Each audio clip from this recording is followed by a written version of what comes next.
This is a topic we will be discussing on every event. E-foiling, I mean, these guys are fast. They're going 50 kilometers an hour, and if you run somebody over with a foil at that speed, it definitely hurts. Pretty radical place, to be honest. It has big waves. It's very close to the rocks. It's a fast, powerful wave. Fantastisch. Perfect. This episode is sponsored by Foilsessions, the session tracker that let you share your whole session or just your favorite part with your friends and on the social networks. Go try it out with the link below. This is Up on Foil, the podcast for everyone flying just above the surface. Pump, carve, soar, let's foil!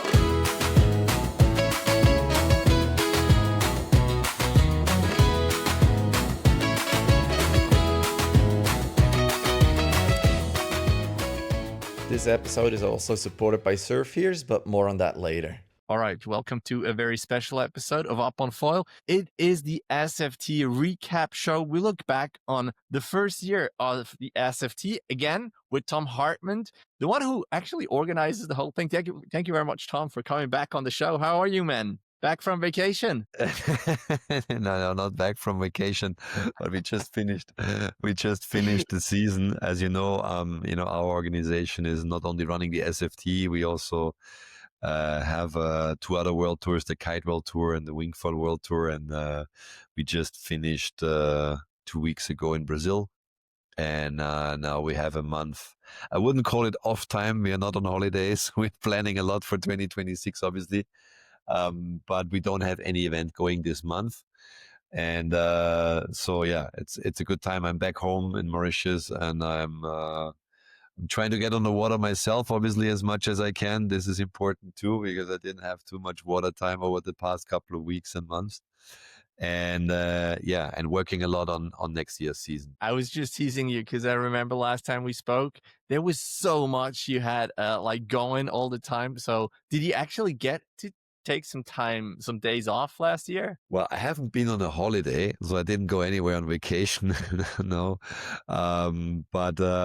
Obviously, I mean, I always try to combine it a bit. I mean, if I work most of the days, sometimes more, sometimes less, but when I'm around, as I said, I was in Brazil for 2 weeks for events, and then I extended another week in Rio and in Mexico, but mainly for the purpose to have a couple of meetings for upcoming events next year, but also obviously have a bit of a good time and enjoy South America without being on the competition day. Very nice, very nice. So first we're going to look back on the last year, and then at the end we're going to look ahead and see what will happen. Tom, just a reminder, if you see me wobbling around, I'm standing on a balance board that Indiana sent me just to get a little bit of training in, work on my balance. Let's look back and let's start with the first event last year. That's actually where we met for the first time. It was in Düsseldorf, was the boat. For me, an event that was so incredible, especially because outside it was super cold, around 0 degrees, Yeah. almost freezing. And inside it was summer vibes. How was that event for you? Because it was a first for you as well, right? Yeah, exactly. First of all, this was the first ever event we did indoors. This is already something very special. And it was the first event, or let's say the birth event of the SFT World Tour as well. So when we were in Düsseldorf, we've been running a Wingfoil World Cup with the wind machines and windsurf slalom, which is a tour that exists already for a couple of years, but the first time as an indoor event. And for the newly born SFT World Tour, it was the first event ever. And it was definitely a really special one because it allowed us to present both tours, but especially also the SFT as that just created on a very big stage. Obviously, the boat is the biggest boat show in the world, 200,000 visitors. You couldn't ask for a better place to launch something like a new tour, a new concept, a new idea. And we got so much positive and great feedback after the event. And I think it was also the board was giving us a big push, for the SFT. I wasn't expecting last year. We went into, we wanted to start this new tour because we see the potential in these foiling disciplines that are non-wind powered. the pump foiling, the e-foiling, wake foiling, surf foil, downwind. But I wasn't expecting, to do too many events in the first year. But due to the boat, it gave us a really big push and made the whole project very, very public. And we ended up doing we ended with 9 events in the end last year, all over the globe, in the US, in Europe, in Africa. So I think it's been a very successful first season for such a startup, if you call it this way. And I think the boat was contributing to that a lot, for sure. Very, very nice. We're just gonna run through these different events and event sites, and then at the end of this first part, I want to also talk about the different modes on how the racing was, what you can take out of it, and how you will change it for next year. In Düsseldorf, there was a parallel slalom, first a time trial, and then parallel slalom was super cool. The docks were, I remember, really great. The water not as warm as it might have looked. We needed wetsuits for that, but still, it was super cool. The timing was stopped by hand. That was a little unexpected, maybe, but as you said, it was a startup. So that was really cool. We're going to talk about the winners later. The next event was Pensacola. There was e-foil, pump. Was there also a downwind? Yeah, we did a downwind event as well, but this was actually not 100% planned. It was more because we had suitable conditions. We came up and sent the riders on a downwind. This was more like a show competition, so it was not officially, but we were lucky enough to get the right weather conditions to do it downwind. But the focus in Pensacola was obviously the pump and the e-foiling, and the whole event was hosted or packaged within the foiling week. So the foiling week is originated in Lake Garda, where we also went later in the year. The foiling week is one of the first foiling events ever that's existing, I think, 11 years now, and started with foiling sailboat classes in Lake Garda 11 years ago. And now with board sports, foiling board sports getting more and more popular, they, let's say, wanted to get involved with that, and we were partnering up and integrated foil board sports in this huge foiling event that was covering different sailboat classes. We had meetings with even the motorized foil boat industry, talking about ferry boats, about motorboats on foils. So everything foiling was included in that event, and it was great to be a part of that. And also it was our second event, second event, sorry. And being over in the US was also great to get a little taste of what actually the foiling community is about over there, because obviously every continent is a bit different, and I think it made us also understand better how the foiling community is working there. And for example, the pump foiling it's growing also in the US, but it's definitely, I would say, a little bit less booming than it is in some European regions. But then on the other side, the motorized foiling disciplines like the e-foiling and also the wake foiling, these are big things in the US. I mean, there's a lot of people that actually have e-foils, a lot of people that have boats, and they're into wake foiling, which is not as popular in Europe, for example. So that was interesting for us to learn. And but in the end, foiling is foiling, and most of the people that do foil sports, they don't do one discipline only. And people that do wake foiling, they love surf foiling, they get into pump foiling. If there is the possibility, they also do e-foiling. But yeah, it's kind of, I would say, connected in a different way. But it's been a great experience, and good to meet up with the community over there that is totally fired up about foil sports. Absolutely. When I come from my perspective, I'm a pump foiler. I do wind foil sports. I've never been on a proper e-foil before, so for me, that whole thing is kind of scary, honestly. And if I think about racing, those guys probably won't stop, and it looks to me like a lot more maybe excitement, but also danger. How is that for you? Did they have to sign a waiver at the beginning that it's all up to you, or how did you manage that? Yeah, well, I mean, this is a basic liability clause that everybody. It doesn't matter the discipline. It doesn't matter if that's e-foiling or pump foiling. So and even this is the same on the kite and the wing tour. Every athlete has to sign a liability waiver that they compete on their own risk. You know, and they cannot take anybody of the organization, of us, or of the organizer liable. Did you know that spending time in cold water and wind can cause your ears to slowly grow extra bone, sometimes enough to block them completely? It's called surfer's ear or exostosis, and it's part of your body's natural protective response. But ear problems aren't only about cold. Warm or polluted water can also lead to swimmer's ear, infection and inflammation, whether in pools, lakes, or the ocean. SurfEars is the original patented earplug from Sweden. It's modular, customizable, and comfortable, designed to seal from water while keeping hearing and balance intact. Sustainably made and trusted by water people worldwide. Safety is one of the priorities we have, that's for sure. You know, we don't want to have anybody get seriously hurt, and obviously it can happen, and you can damage equipment, and injuries can happen in any sport. But for sure, we are not reckless getting into competition and trying to get people to the hospital straight away with the formats we're doing. We're really trying to build the competitions in a way that there is a lower risk.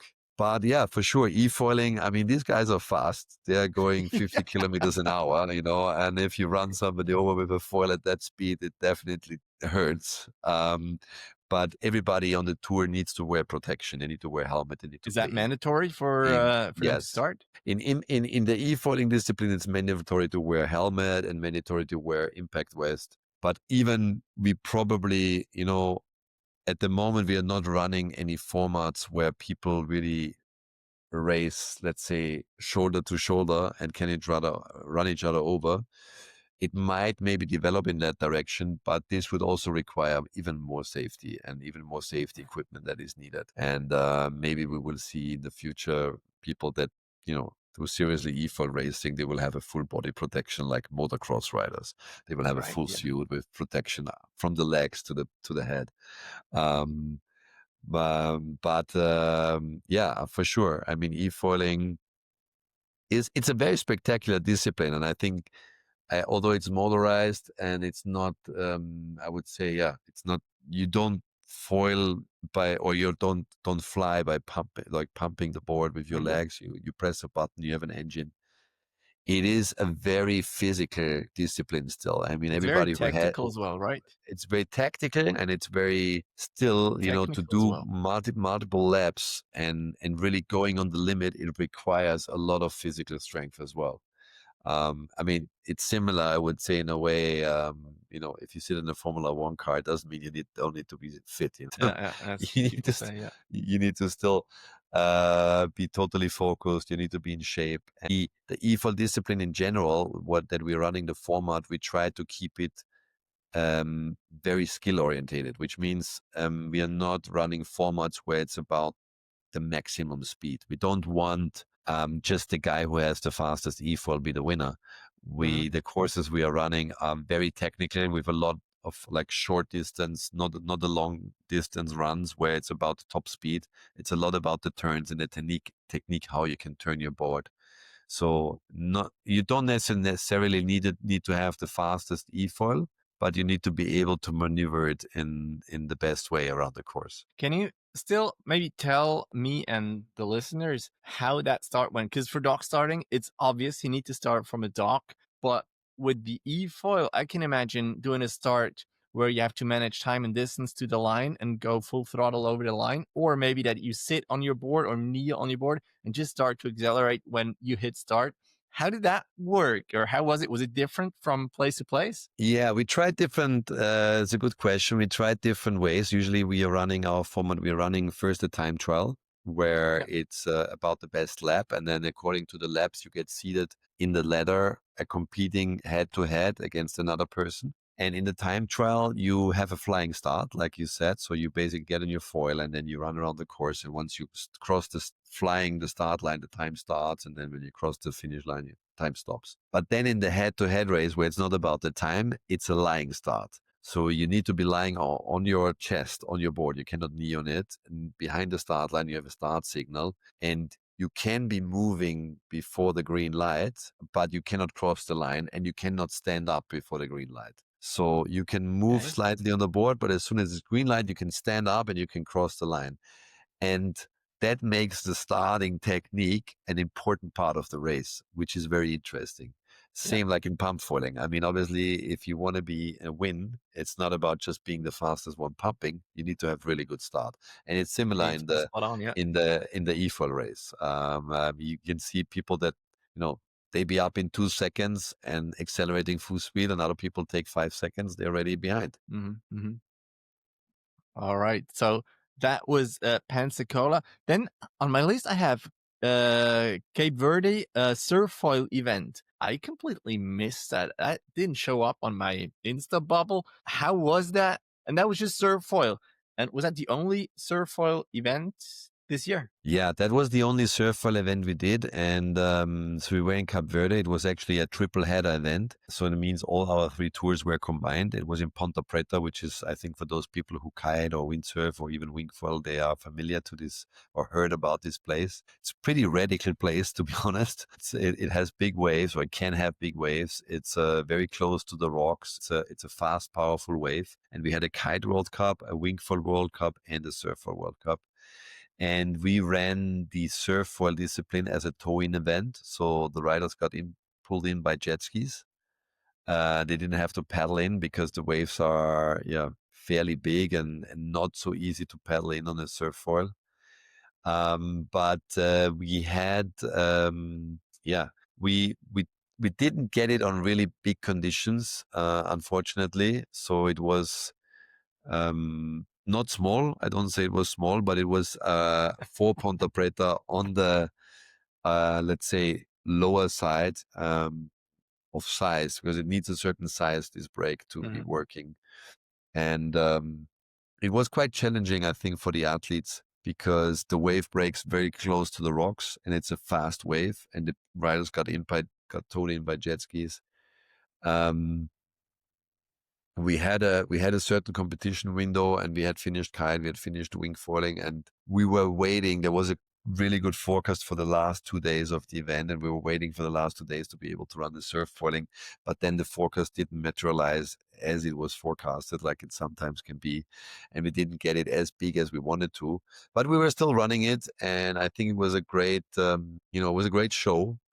But obviously, I would say, not the typical surfoil conditions that most people that prone foil would go in. As I did. Without the jet ski, it would not have been possible to foil there. And but still, we got some good footage. We made some good experience out of it, and we had some top guys from Hawaii competing there. But it's been the only surfoil event of the year. With surfoiling, there's always a discussion: strapped or non-strapped. How did you approach that question? Yeah, obviously, as it was tow-in, it was mainly strapped. Most people that are starting on a tow-in are riding straps, obviously. And we didn't forbid to go strapless. Obviously, this was open. You could choose how you do it, but I think, if I remember right, there was everybody going on straps. Nobody was going on strapless, as I think on the competition that would be a paddle in, then you would definitely have probably 50% that go with or without straps. That's a different story. But we left it open. We were very clear. We said, like, you can use straps, you can use no straps. I mean, in a wave like Ponta Preta, where it's a fast, powerful wave, obviously it's a lot about also doing airs. Straps have a huge advantage. And so that's why everybody was going for that. But it will be interesting for the next season. We definitely want to get more surfable events on. And if it's without towing, then it will be interesting. And we're probably going to even run 2 divisions if it's a strapped or a strapless. All right. Very nice. Then next stop was Leucate. I plan on coming, couldn't come at the end. There was another e-foil and pump foil event. And I remember, like, the pictures, it was quite wavy. Not your typical dock start pump foil action. Yeah, yeah, it's true. Leucate had very challenging conditions, I must say. That was definitely not an easy one. I mean, we had the whole event that this was packaged in was the Mondial du Vent, and some people might know this as it's a wind sport event in the end. But also, people know the region that it's usually a place where it's not windy every day. So there was a wing foil World Cup, and then we had a SFT with pump foil and e-foil. And you can't control the weather. And it was probably I've been many years in Leucate. I'm going there every year, either with a kite tour, or the windsurf tour, or the wing foil tour, and now with the SFT as well. And I think it's been the most windy Leucate event I've been in my life in terms of how many days of wind we had throughout the week. I think it was a 7 days event, and we had wind pretty much every day. And those days that were dedicated to the SFT were pretty much the windiest days of the whole week. So definitely challenging. I think we had a very good first day of pump event with a lot of spectators that were interested. We used, the beach there it's a flat sandy beach, so you cannot build docks as in lakes. We were using start ladders, which definitely are also not that easy to start from, but we had a couple of start ladders. There was a provider from France called Pios Ladders that was building all those ladders custom made for the event, and they did a really great job. And then on the second day of pump foiling, we had like 25 or 30 knots even onshore with waves. So we didn't run any dog start competition, and we ran a format. We were putting people upwind with a jet ski, and then pulled them over the start line and let them basically downwind to the beach with a Hawaiian style finish, running to the beach into a finish line. And I Was think it a that was race, or was it like surf action? no, it was a race. It was a race where it was about time and about pumping and using the bumps to get to the beach. It was a racing format, and it was quite interesting. It was also like not the nicest weather, I must say. It was raining, and it was like this typical cold Leucate days. But it's been good fun, and it's been, it's the first year of the SFT, and obviously it's like you said, it's a startup, and for everybody, all these sports are new, and it's a lot to experiment about. And I think in the end, looking back at it, I'm happy we had so many different conditions to try a lot of different things to learn from it. Not only us, also the athletes, or which formats can work. And we will obviously also learn from that and do probably a couple of formats. Like this was more like a downwind competition than a pump foil competition, and we didn't count it into the ranking. We discussed this with the athletes before, because everybody came for a pump foil, a dog start event. We said, okay, what we're going to do on the downwind will not count into the other ranking. This is something separate, like a show event. For the pump foil, we're only going to use the dog start heats we're going to do. And then we had also e-foil racing, and this was pretty much, e-foil racing was limited to only one day, and that day has turned out to be the windiest day with 35 knots. Were you even managed to race then? It was tough. It was definitely tough.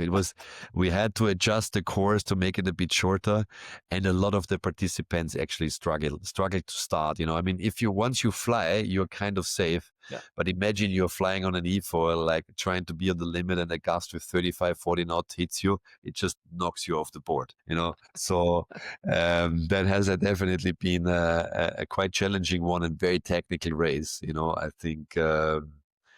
Leucate has been a difficult one, although it's a great event. There's 50,000 people that come visit the Mondial du Vent. It's a big event, one of the biggest water sports events in Europe.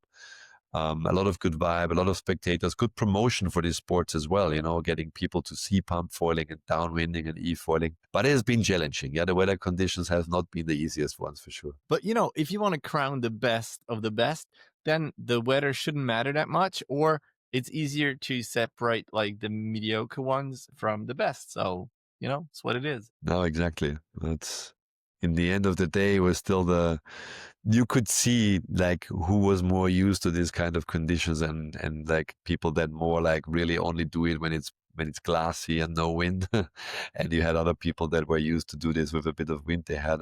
They adapted, let's say, a bit more easy. Also, I think the starting situations, you talked about the ladders. I heard from some athletes, I didn't like that too much, but I was just saying to them, it's what it is. It's the same for everyone. And over a season, then the best one's gonna win. Yeah, I mean the starting standard this is a topic we we've been discussing on every event. I think when it comes to pump foiling, everybody is used to something different. Yeah. We had so many meetings with all the athletes and said like, hey, what would you consider is the perfect start setup on a dog start, and everybody has a different opinion. Some people are used to start on low dogs running. Some people do jump starts. No, they just drop start from a big pier and let the board drop in the water and jump on it without running. Some people want to have it 30 centimeters. Some people want to have it 70 centimeters high. So it's really hard to have the perfect setup for everybody. So we now kind of, I wouldn't say standardized, but try to find the best compromise, which is like a dog that's about 50 centimeters high and ideally not floating. So it's not moving. It's going to be stiff. But this is one of the more challenging parts. I mean, every sport is different. Like in Leucate, for example, there is no pier where you would be able to attach a rigid dog. So the only way to do it is either with a floating construction, but that might be even more difficult as soon as you have waves, because it's even moving more than a ladder. And then there are people that are used, the Frenchies that live in that region, they're all used to start with these ladders. So they had no problem with that. But then you had, maybe some people from Switzerland, they used to have their dogs on a really calm lake and they had a hard time with starting and they need to get used to it. But like you say, I think in the end, if you want to be the best in the world, you need to be able, and the best guys are able to start from everything. It doesn't matter what it is. The only thing that is, I think, true for every starter is the grip. If it is slippery, then it's just a little luck as well, or bad luck.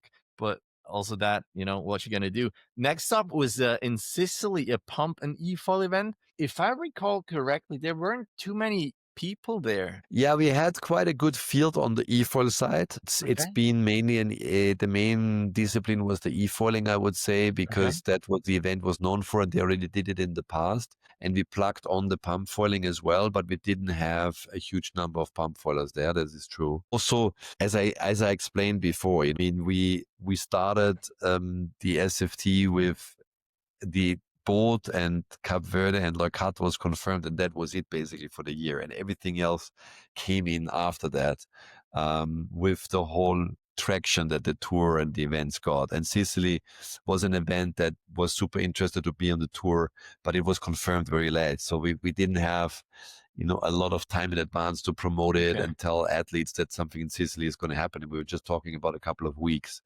So obviously, if that would be promoted with a couple of months in advance, it would have been attracting more people for sure, because the event also took place on a very popular weekend, which was the 1st of May. And basically on the 1st of May, which is a holiday all over the world, there are events everywhere. So a lot of athletes were already committed to go somewhere else and couldn't join it. But it's been a really nice event. I have to say, Sicily, I think, had a really special vibe. First of all, it's a beautiful location. And it's been an event that, for me, was a special one because it's been an event that had a great combination of a beach, of a beach party, where people come it was a big party. It was a lot of spectators, like good vibes in the evening. And what I really liked about the concept, so the whole event is called the Water Experience or Water Festival, but it's called Water Experience because it gives opportunity for people to get into different water sports. So they were offering packages for people to try out different water sports. And that's not only e-foiling and pump foiling, wing foiling, windsurfing, surfing, wakeboarding. So they got, I think, around 350 people that bought packages to really try out different water sports. And I'm not talking about this classic clinic of 5 minutes. You get on a board and you feel it. They were properly organized in having like an hour of instructor to learn e-foiling, to do wing foiling.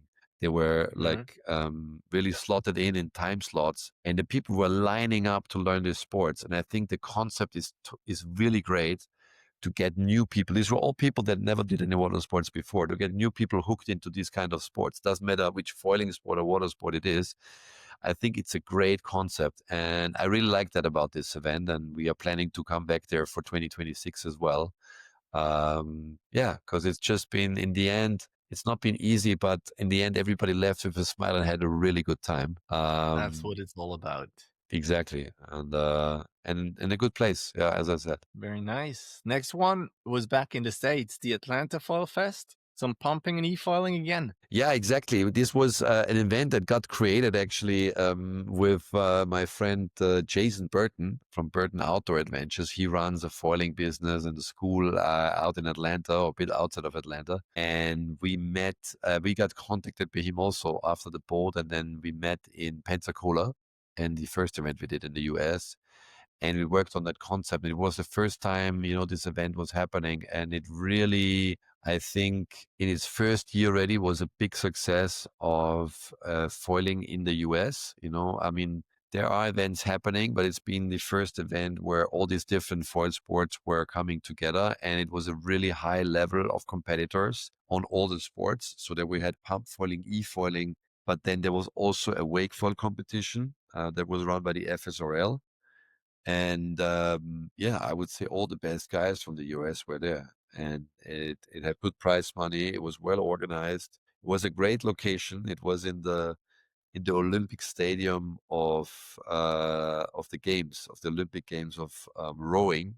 Oh, wow, nice. Yeah, so we could use the whole facility to run this event, and we had people coming over from Europe as well, and it's been a very decent competition with a good setup. That I think the event itself has potential to really develop itself or grow into one of the most important foiling events in the US. This was year one in 2025, but I see this event really establishing very well in the future. Yeah, he contacted me as well, and we're gonna make an episode all about him and he making that event, what it takes to make an event. So all the listeners, viewers, stay tuned for that. Yeah. Then on my list there is the foiling week at Lake Garda, pump foil, e-foil, and downwinding as well. I saw some amazing images.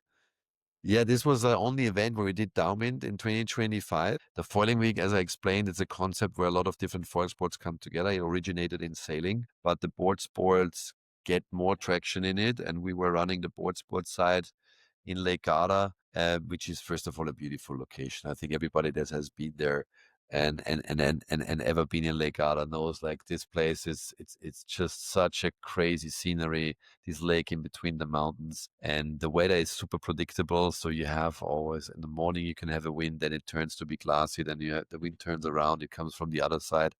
So it was very well programmed in a way that our sports were always in the mornings, while the sailing races were in the afternoon. And it was a really great connection of the foiling community. In the morning, all the top sailors, and there were a lot of sailors that were in Olympics and SailGP, like top pro sailors, they were around the pump foil event and cheering up the guys and watching the competition as well as the e-foiling. And then the other way around, when the afternoon came and the sailboat races were on, all the board sport people were watching what's going on. And we had a really interesting e-foil track within a marina. The challenging part in Lake Garda was definitely that the lake is crazy deep. It's 300 meters deep. So it's not easy to set up a course because you need really long lines. So we had to really be smart enough and have everything as close to the shore as possible. And we did we did a downwind event. So, like, as I said, Lake Garda, it is predictable, but you never know. It can have really good downwind conditions, Yeah. but you need to be ready in the morning. So you have at sunrise, when the sun kicks in, a north wind that is the best for downwinding, but you never know if it's happening or not. And You have to get up anyway. you have to get up anyway. Yes, but you need to. And I remember, we had there was no north wind the first couple of days, and then on the first day, we were saying, okay, or the organizer was saying, well, tomorrow there's a chance that, it was the first day of the downwind window. There was 3 days or window of where we could do the downwind. Nah, it's not going to happen. There was no wind the last days. And then I remember I got up like at 6 in the morning, and we had stayed in an apartment looking down at the lake, and it was like full on. It was perfect. It was perfect conditions. And we're like, no way. Like nobody thought about that this is going to happen. And, but we couldn't like get ready that quick. It's like in the Couldn't like morning. knock on all the doors and wake Yeah, but people the up. thing is that in the morning, it only lasts for 2 hours. You have wind in That's the true. sunrise, and it's only 2 hours, and then it dies off. So you need to be ready as soon as the sun rises, and we were not.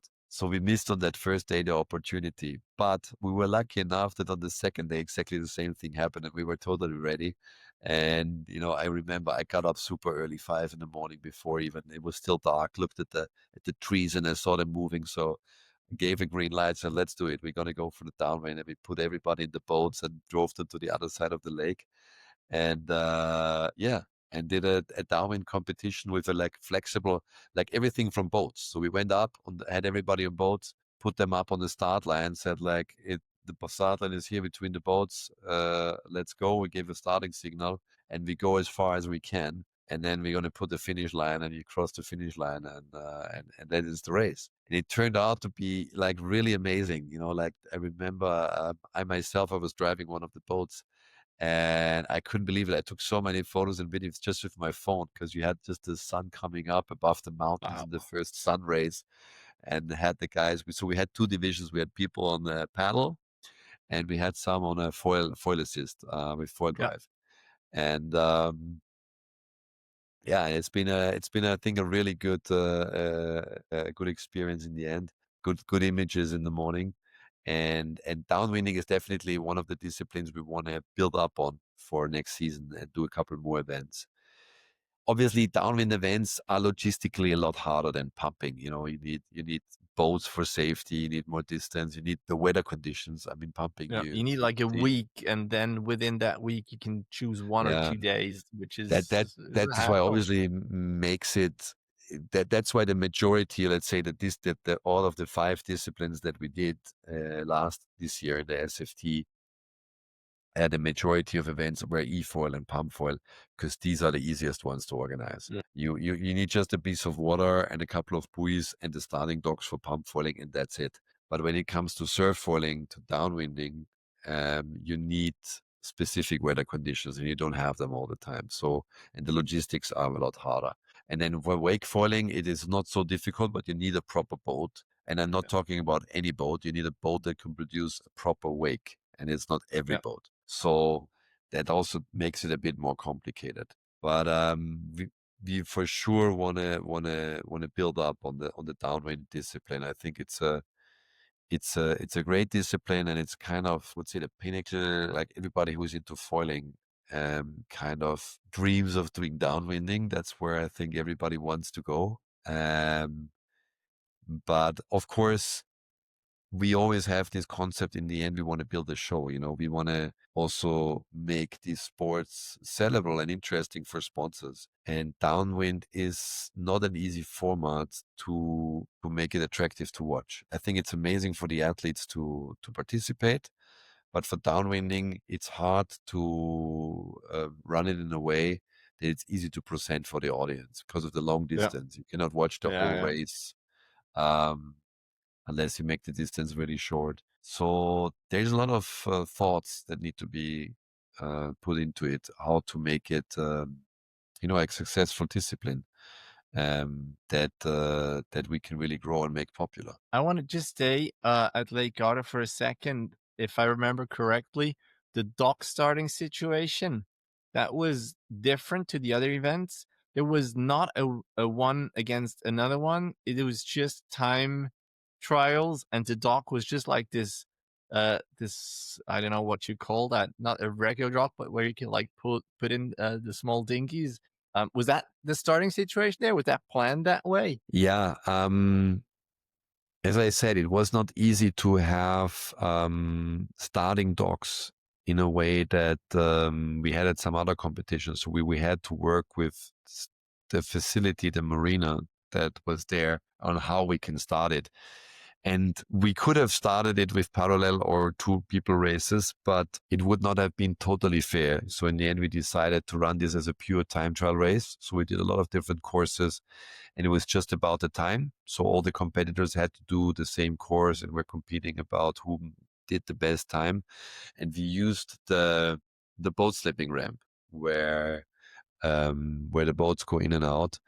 That was fairly suitable, I think, for dog starting. I mean, as you see, I think in every event, it's not standardized yet in palm foiling. So every event has different start dogs, and some are, I would say, more easier than others. But this is something we want to work on. We want to also change for the future, but it's not as easy as everybody thinks. Everybody thinks, I do a pump foil competition. You can jump off any, like pier, or you can jump off any boat, no problem. No, it's not like this. And especially when it's about competition and you want to have parallel races, you need 4 dogs. And on the 4 dogs or 3 dogs or 5 dogs, you need to be able to start on the goofy and regular position. So they all need to be exactly the same, and that is not as easy as people think. But I think we made the best out of it, and the athletes adapted to it. In the end, it's just a bit of training. If you have a couple of hours to go train on a dog that you're not used to, you make it work. Let's talk about good dogs. And I heard that at Traunsee, the dogs were perfect. How did that came? Were they specially made for that, for that event, or have they been there before already? No, they were especially custom made for this event. So obviously, after all the experience we made over the season for the final pump foil event, it was the second last event of the season, but it was the last event for pump foiling. We really knew what we need and what we have, and the organization in Traunsee was very much up for putting up a really good setup. The event setup, I think, for pump foiling was perfect. When in the beginning we discussed and they explained me what they want to do. We had this huge ship, and then talking about a ship that is transporting caterpillars and rocks across the lake. They told me, we're going to have this ship and we're going to attach the docks to it. I was a bit skeptical. But when I came there and I saw it was a 50 tons boat, it was basically like a pier that would never move. They built, the perfect, I explained them, what size of docks are needed, what height, what length. And they custom made this attached to this boat, like parallel to the shore, easy for the spectators to watch. It was a perfect setup. It was probably the best pump foil event we had. I think also the level. I mean, the boat, I think also had very good docks, but obviously only 2 because the pool was limited and was smaller. In Traunsee, we had the whole lake, so we had a lot of more space. I would say the boat had similar good docks, but just 2. But the organization in Traunsee, when it comes to pump foiling, was top notch, definitely. Very nice. And the last event then was Abu Dhabi e-foil and wake foil. It was the only wake foil event as well. Yes. Our final event was in Abu Dhabi, and it's not too long ago. It was just last month, where we had the e-foil final, and we did the only wake foil event. Yeah, obviously Abu Dhabi, we had a big event set up. This was also a big festival where we combined all the 3 world tours. We had a Kite World Cup, a Wing Foil World Cup, and then the SFT with wake and e-foiling. It was the only event also that was live streamed. So we had a bit of live stream production, and we were able to broadcast the final of wake and e-foiling globally through the live streaming, which was also world first. And I think, it's something we want to build up in the future as well. Although this is usually a budget, obviously a budget thing, if you can make this happen or not. And on the e-foil side, we had, the Emirates, the United Arab Emirates, have a big community of e-foiling. Like e-foiling is a big thing over there. A lot of people have e-foils. It's one of the biggest markets in the world. So we had a lot of, not locals, but locals in the sense of people that live there, that were competing. There was the highest number of competitors. I was totally stoked about the number of women competing. We had 8 women competing in e-foiling as we in the separate division, which was awesome and a really good level. Really good setup and organization. And then for the wake foiling, we have in the UAE there are plenty of good wakeboard boats as well that are able to to produce the right conditions. We had people coming over from the US, from Canada, and then Europe that were participating, as well as the Middle East. Actually, we had also people from Oman competing in the wakeful event. And for us, it was the only wakeful event we did. And I think wakefoiling has an advantage that it is due to the predictable conditions. Because I mean, you're riding this wake 10 meters behind the boat. It is a discipline that is very easy to broadcast and to present on the media. Yeah. I think for the beach, it's maybe not as spectacular because in the end you just see the boat passing by. But when you're They're on the far boat, out. Yeah. where we had a live streaming on the beach with screens that people that were on the beach could watch the competition actually going on the video walls. It's been good. Yeah, I think it's a very wakefoiling in general is, I think, a discipline that is growing, where now compared to wake surfing, for example, you can use a lot more boats for it. You need a good wave, but you don't need the perfect wave. So there is way more boat owners that can probably make use of wakefoiling than compared to wake surfing. And it's just fun. If you think in the end you surf a wave that's produced by behind a boat, you can do that on any lake. You don't need to go to the ocean. So obviously, as explained before, logistics needed with the boat and so on make it a bit harder, but it's a discipline that everybody who owns a boat can basically get onto. And I think the last event of the SFT in Abu Dhabi for 2025 was a real success, and it was the perfect event to round up the season. We had the biggest prize money in the live streaming, and it really gave a lot of importance to these disciplines and the big stage. So we are looking forward to go back there for sure. All right. I'm not going to tell the listeners all the winners of the different disciplines, also because I'm just going to butcher all their names. I'm just going to focus on the pump foilers. We have Eden Fiander, who won the pump foiling, and I would say with a pretty big margin. He was so good. He was super fast. He didn't win all the events, but he was always around the first couple of pumpers. And we have him, I had him on the podcast. So if you missed that episode, listen to episode number 66 of Up on Foil. We have Viola Lipic, who won for the women. Also, she was on the podcast a couple of episodes back, where she talks about her experiences. Was super cool. Then I think the second biggest thing was also the e-foiling, as you had many different races. Those two, they stand out for me. Was that the same for you? Disciplines, you mean the two disciplines? Yeah, the disciplines, because you had a lot of races with them. Yeah, exactly. That's what I explained before. I think due to the fact that these two disciplines are the most easy to organize in any kind of location, we had more events in these disciplines than in the other ones. And also because I think these two disciplines are the most easy to make them, to produce them and run them spectator friendly. Which create a good show. Obviously, surf foiling is a great show, but you need to go in a place with waves, and that's not always a place where you have a lot of people watching. It can be, but necessarily not always. And that is true.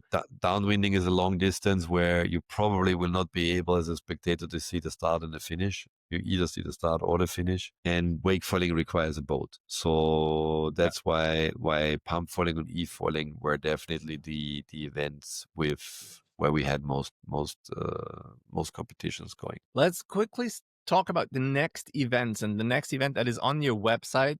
It's a couple of it's a little more than a month away as we record. It's a couple of weeks away as this is going to be online. It's again the boat in Düsseldorf, and unfortunately I cannot come because I have a regular job and I have to work on Friday, so that's a pain.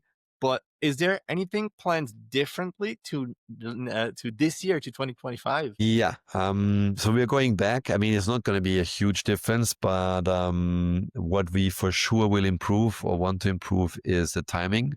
We are working on that already since a while. So we're really going to have, as you said, we had a we had a manual stopwatch last year at the first event, and we realized that this is one of the most important, like to keep it professional, this is one of the most important sportive, let's say, criteria to improve, because obviously the competition level is really dense and some of the results are very close to each other. And if you're winning or losing by a split of a second, you want this to be accurate. And so we will use a light barrier or an infrared system next year, where everything is automated with cameras, and the timings are all done by a computer and not by hand.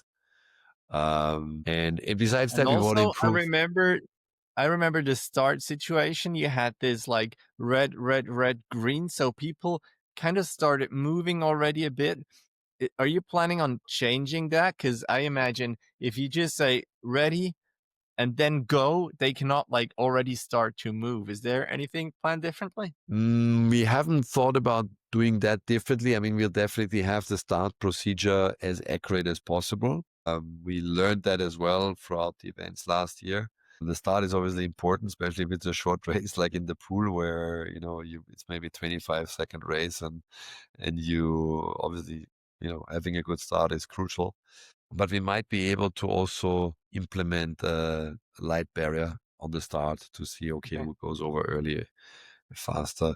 But this part we haven't discussed yet. We will, I think, see and train this. We have a training day on the Friday, like you said, where we're going to test a lot of these new techniques and the timing system as well. And then we'll make a decision how the competition will start on Saturday. All right, makes a lot of sense. If maybe is there another event that is already like set in stone that people can look forward to? Yeah, so we have a couple of events confirmed already, which will be well, I can already announce things. We also going to add some new disciplines next year. So we're not only going to get stuck by the disciplines we had. Obviously, foiling is evolving. New things are coming in, coming out, and we're going to run also Parawing competitions next year. Hallelujah. Yes, and the first Parawing World Cup will be in Leucate. This I can already tell you. That Leucate will be the first official Parawing World Cup. And we are also looking into implementing foil assist as a discipline, because there are more and more people now getting into foil assist technology, or brands getting into technology and people using it. And there are different technologies from foil drive, duotone, foils, or anything else. Foil assist is, I think, one of the fastest growing and booming technologies or disciplines at the moment in the foiling sport. And we will definitely go back to Tromsø. This is confirmed for sure, and as well as Abu Dhabi. And about the rest, I think we are working on that at the moment, and not everything is set in stone, but we are releasing the calendar now anytime soon. So just check our website or the Instagram, and you will figure out where the tour is going to go next year. We have a couple of exciting locations. For the website, it's surffoilworldtour.com, and the Instagram as well, surffoilworldtour. If you're not a follower yet, make sure to follow there and check out the website. I'm looking forward to Parawing, man, because that's really the paddle downwinding. It's so difficult. I don't have that much time, but with the Parawing, I'm up for it. I might show up at the event, man. Yes. But just let me just come back to the boat, because I remember last year it was new. It was short notice, so not too many people came, but now people know about it, and there's just that much space. Is it still possible for people to sign up? Can you even sign up if you haven't been on the tour last year? How do you manage that? Yeah, in the boat is kind of a special situation, like you just said, because we are limited in the time we have in the pool. We cannot accept everybody to compete. All our other competitions are completely open. I think the only one that was also limited was Atlanta, because we had also a certain time slot and couldn't have too many people competing. But in any other competition, it's totally open. So if 100 people come, 100 people can compete. But in the boat, we need to limit it due to the limited time we have in the pool. So it is on an invitational basis. But now already, as we are in season number 2, the top riders from the previous year will be pre-qualified, so they have priority. So the top 10 of the palm foil ranking will have priority. If they want to compete, they can get in. Plus, we're going to have obviously wildcards that qualify through different criteria. And this is also the boat itself who is choosing. We need obviously German competitors, as the event is in Germany, being part of it. We need talents, young talents that come up, and then you Women have as well. There will be women as well, yeah, of course. And the exhibitors that are part of the board partners, they will have team riders in it as well. So it's going to be a good mix. But the top guys from 2025 ranking are already pre-qualified for the event as well. This is so cool. As soon as, Tom, you can tell us anything about that Parawing race and format so we know how we could train, or do you know it already, how it will work? Or is it just like we're going to have a Parawing event? Yes, we have discussed this already quite a bit. It's not finalized, but it will be, I can tell you, it will be a racing format. So not a freestyle, not a wave format, because that was on the table as well. But I think that Parawing freestyle is still very niche, and there's not a lot of people that get into that yet. So it will be a racing format where, roughly spoken, you go upwind, obviously with a Parawing, wind powered, then you pack up and you need to downwind without the Parawing in your hand. And this is the rough concept. I don't want to go too much in detail, but we are trying to make it spectator orientated, means not having a super long distance. It will be a short to medium distance, but maybe multiple laps, but so that it's easy to follow the competition from the beach. And I'm curious as well. I mean, when we decided last year or this year that Parawing, we're going to feature it, we're going to have it in there. We had a lot of push from the industry that Parawing, we need to do something, and we see how more and more popular it's becoming. But still, we don't know yet. How will Parawing really develop? I think if we get to the point that freestyle and wave riding will get in certain importance within the sport, maybe we need to start a separate Parawing tour with separate disciplines, that then gets out of the SFT and then gets his own. It's the Parawing World Tour, but not at this stage yet. I think it's still too early. I think the Parawing sport is still too young to really know where it's going to go. My personal opinion about it is I don't think it's going to boom as much as wing foiling did, because I think it's less accessible. It's more difficult. It's more technical. I think wing foiling is a sport where you can get into foiling without a lot of knowledge before. You can get into it and just learn it from zero. Whereas parawinging is a sport where you need to have already a certain foiling experience to get started in parawinging. It's not something you have never foiled and get on a parawing and the foil and start doing this. You will have I don't say it's impossible, but you will have a hard time, definitely. I think parawinging is definitely a little bit more advanced foil sport for people that are into foiling already and they want to downwind and they want to use a parawing. So that's why I don't think it's going to have right now the same growth potential that what wing foiling had. If you think about wing foiling the past 5 years, how it's been exploding, it's crazy. But it has, I myself, I do some parawinging as well now. And it has its attractiveness in a way. I think, like you said, I think downwinding is becoming like the ultimate goal for a lot of foilers that don't live on a spot with waves. Here in Mauritius, where we are, we have really good waves and you can ride waves with any foil. But if you don't have waves, the downwinding gives you the surfing feeling on a lake or on a flat water spot. And that's why I think a lot of people look up to downwinding. But like you explained, downwinding, you can do it with a paddle, which is very technical and very hard. I think you need to be super fit and it's not that easy. Parawing is already a little bit easier access into downwinding. That has great potential.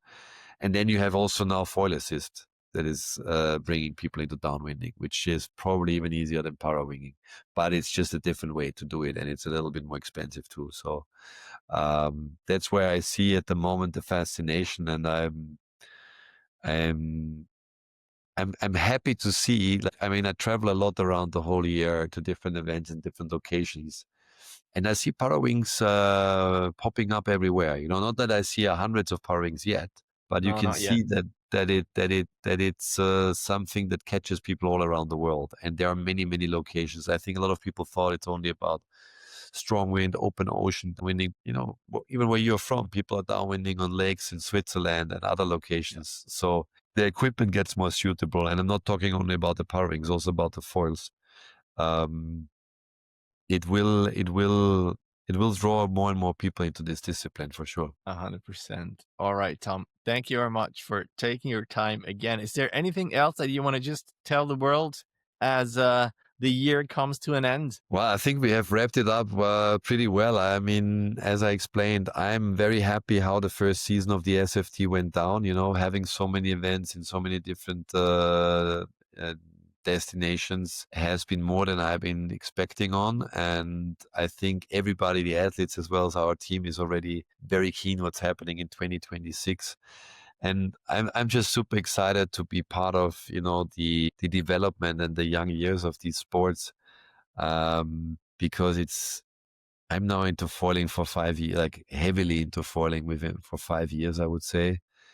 And when I started foiling 5 years ago, I would not have believed that it's gonna spread out in so many subcategories, you know, and aspects, which is great. Which I just shows that the amazing potential, you know, that it has. It doesn't matter if you wing foil or if you downwind or if you e-foil, if you pump foil, if you surf foil, anything that moves on water is now moving towards hydrofoils, and it is awesome to see. And for me, like I said, you know, who knows? Now we're gonna add parawinging and foil assist next year, maybe in 27. There's already something new. We will all learn that next year, and I'm really excited to be part of this. The history and part of the story. All right, cool, man. Thank you very much again for coming on the show. I wish you a very happy new year, all the listeners, the viewers. Thank you so much for your support throughout the year. If you like the show, make sure to leave a review on Apple Podcasts or give it some stars on Spotify. All right, man. Have a good night, and hope to see you soon. See you soon. Have a good day.